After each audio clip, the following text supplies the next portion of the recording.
النادي الأهلي لمواجهة وادي دجلة ضمن مباريات الجولة 16 من بطولة الدوري المصري.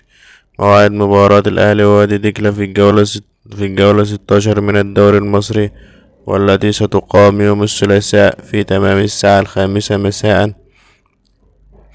ويحتل الأهلي المركز الثالث من جدول الترتيب برصيد 23 نقطة من 12 مباراة، حيث فاز في 6 مباريات وتعادل في 5 مباريات وخسر مباراة وحيدة. وستذاع المباراة على قناة اون سبورت. في النهاية لا تنسى اللايك والاشتراك.